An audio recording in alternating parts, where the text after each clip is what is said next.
Avec Dominique Moret et Jean-Claude. Radio X. Ça brasse ce matin, 7h53 avant d'aller rejoindre Michel Morin. Vraiment, la circule, c'est difficile ce matin. Écoute, j'en reviens pas. Un peu plus tôt ce matin, il y a eu un accrochage à la hauteur de Sainte-Geneviève, direction sud, et un autre à la hauteur du chemin Saint-Louis, toujours direction sud. Les services d'urgence qui arrivent sur le place ont réussi à tout tasser. Évidemment, ça cause beaucoup d'ennuis. Les dégâts sont faits.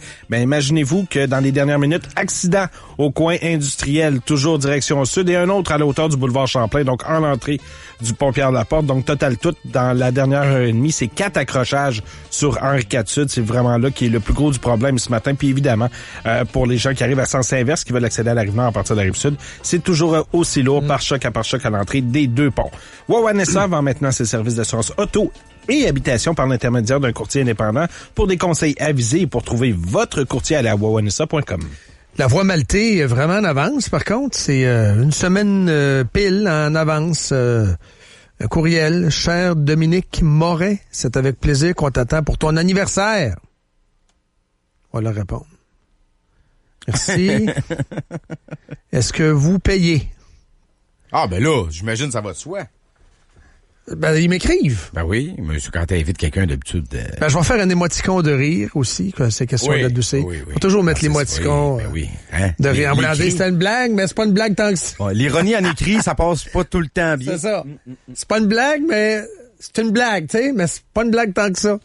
Merci à la Voie maltaise pour ce message informatique, quand même. Merci. 7h55, mesdames, messieurs. Le voici, Michel Morin. Sans l'ombre d'un regret pour en arriver là. Oh oui, pour en arriver là. Je recommencerai. Tu recommencerais, Michel? Tu recommencerais? Les mêmes étapes, oui. Comment est-ce qu'il va, Michel? Le Michel du temps des fêtes. Je vais très bien et je me prépare comme tout le monde. Ah oui? On est quand même à quelques semaines de Noël. On n'appelle pas ça encore comme en Suède la célébration de l'hiver, n'est-ce pas? En Suède, on commence à appeler ça la célébration de l'hiver pour ne pas heurter les communautés musulmanes. Ça dure pareil, hein? Je sais, je l'ai vu ton tweet. Merci Michel, je l'ai appris par toi. Ah, les Suédois qui sont en train de perdre le contrôle total. Dans la rectitude, hein, faut pas déplaire, on appellera plus ça Noël. Ah, c'est quand même incroyable. Est-ce que vous avez une grosse famille, les Morins? Est-ce que ça va brasser dans le temps des fêtes? Comment ça se déroule chez vous? Oui, écoutez, il y a plusieurs enfants à la table. Hein? Oh, des petits-enfants peut-être?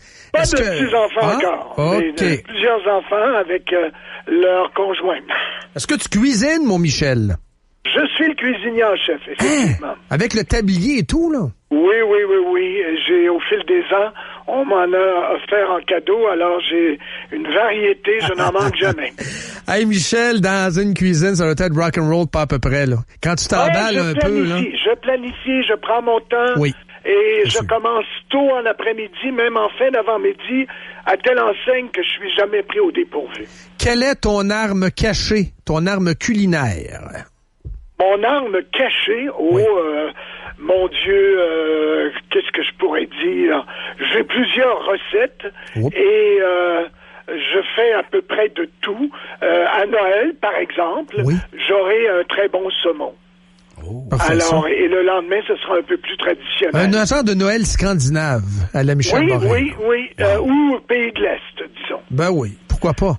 Michel, c'est notre dernière de l'année, mais tu reviens en janvier, c'est sûr. On en reparle, c'est sûr, mais les gens t'adorent en passant. On a recueilli beaucoup de commentaires. Tu sais, je fais ça souvent, d'ailleurs, sur les Facebook. Une fois ou deux par année, tiens. Tu sais, je vais avoir le pouls des auditeurs. Qui vous aimez, puis qui vous préférez. Et je dois dire que les gens t'aiment beaucoup. Les gens adorent quand tu t'emballes. On aime ça, nous aussi. Ce matin, on a un sujet. Ben oui, pour la dernière. Vas-y, Michel. On a un sujet qui interpelle beaucoup de monde. L'essence. Oui. Et la semaine dernière, le Journal de Montréal, en première page, nous a indiqué qu'on payait 15 à 20 cents de trop l'essence parce que la Régie de l'énergie aurait fait de mauvais calculs en s'inspirant d'un prix de référence qui n'était pas le véritable prix de référence. Toi, tu dis que c'est un genre de fake news, c'est une erreur de penser comme ça? C'est une erreur, ils ont maintenu leur erreur samedi dernier, par une caricature, laissant entendre que les Québécois avaient payé pendant des années 15 à 20 cents de trop le litre d'essence. Explique-nous pourquoi c'est pas vrai, Michel. Ben, c'est pas vrai parce que la Régie, effectivement, a un prix de référence du prix du brut pour établir le prix minimum. Vous savez, quand la Régie, et ça c'est très occasionnel, très très occasionnel, c'est même pas une fois par année, c'est sur demande.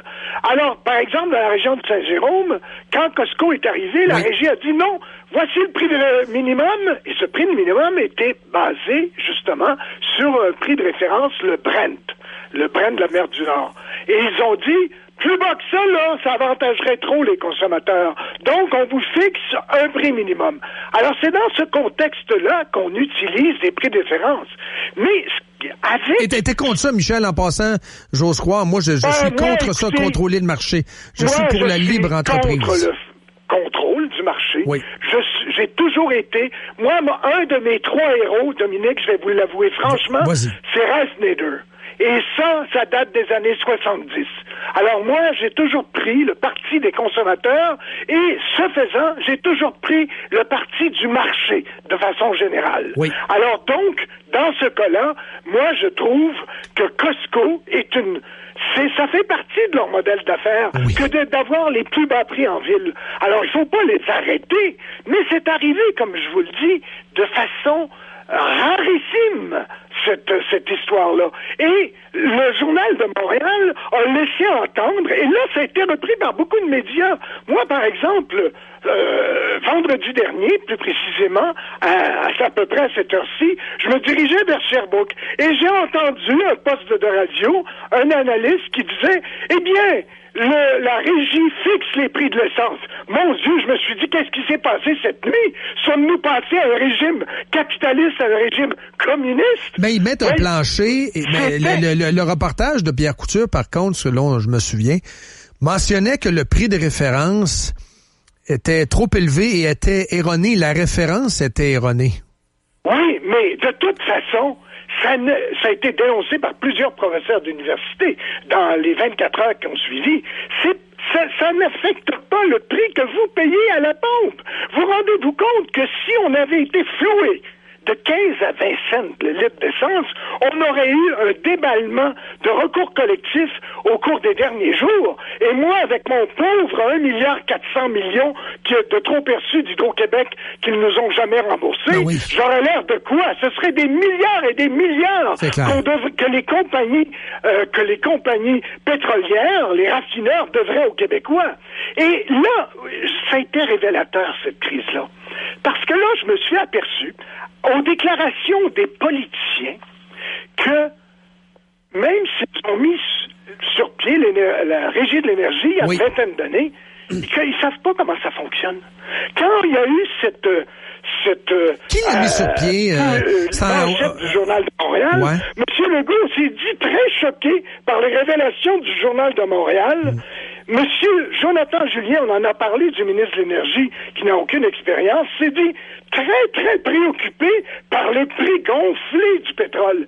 Mais celle qui a le plus déchiré sa chemise sur la place publique, c'est Véronique Yvon du Parti québécois, qui a sommé le gouvernement Legault de faire toute la lumière sur les prix gonflés du pétrole payés à la pompe par les Québécois. Et je la cite ici, elle dit « C'est scandaleux ce qu'on apprend aujourd'hui du point de vue de la protection du consommateur et de la justice fiscale. » Et je pourrais vous donner là des citations de d'autres politiciens. Moi, c'est révélateur, c'est fascinant, c'est étonnant de voir comment nos politiciens qui ont mis eux-mêmes cette Régie de l'énergie sur pied n'en connaissent pas les mécanismes. Mais cette régie-là, à l'origine, Michel, moi je me souviens très bien, c'était pour protéger les indépendants. Ça a été émis, ça a été érigé à la suite d'une guerre des prix qui était assez rock'n'roll, assez intense. Mais c'est merveilleux, les guerres de prix. Ben oui, c'est ça que je veux dire. Ils devraient abolir. Ayons des guerres de prix. Mais il y a une chose que les médias québécois ne disent pas. Et je vais dire ce matin, et je vais même déposer tous ces chiffres depuis 19 ans sur un de mes blogs qui s'appelle Dossier, là, quand vous faites Michel Morin dans Google, vous arrivez sur mes blogs, il y en a un qui va s'appeler Dossier, et je vais déposer ces documents-là.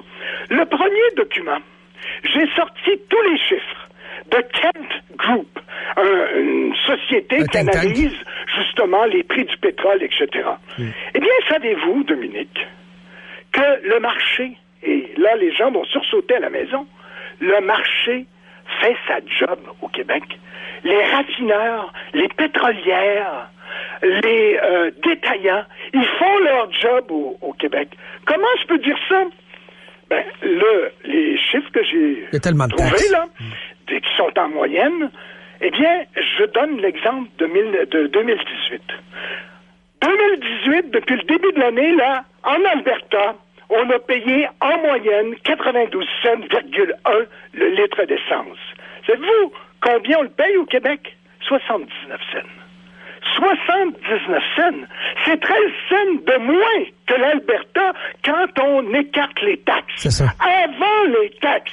Parce que c'est au Québec qu'on a les taxes les plus fortes.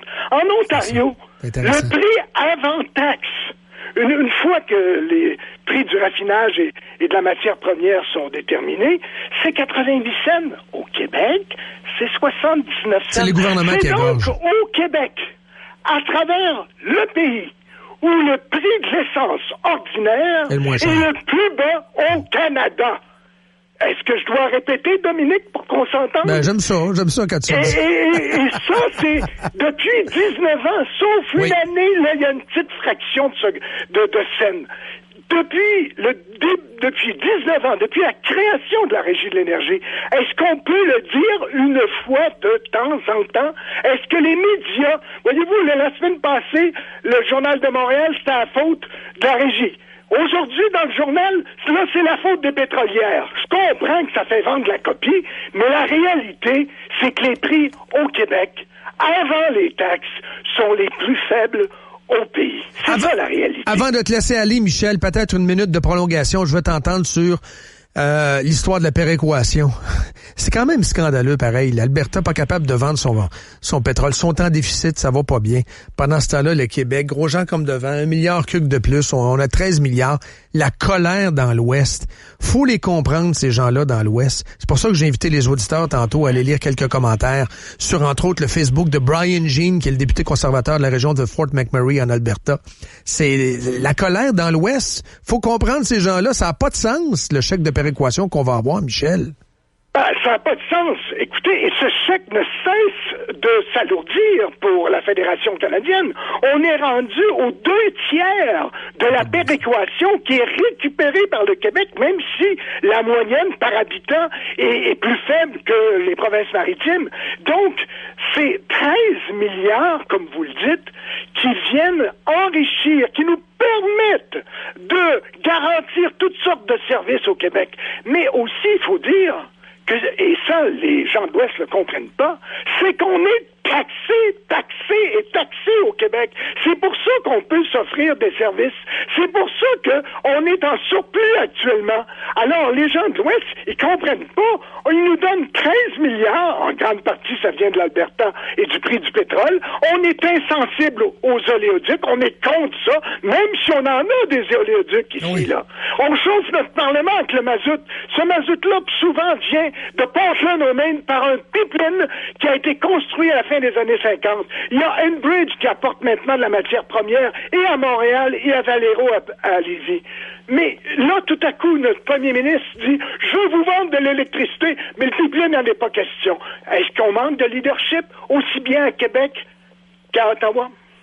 Merci, Michel. Joyeux Noël, puis on se reparle en janvier. Et réciproquement, Dominique. Salut, bye. 8h07 à Radio X. Moret Live.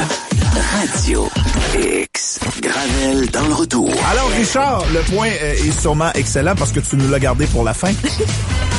En panne d'inspiration. Hey, c'est drôle, je l'avais deviné au premier point, ça. Oui. En panne d'inspiration, on retourne à la base, Richard. Ben, si tu le permets, je te parlerai de faune, là.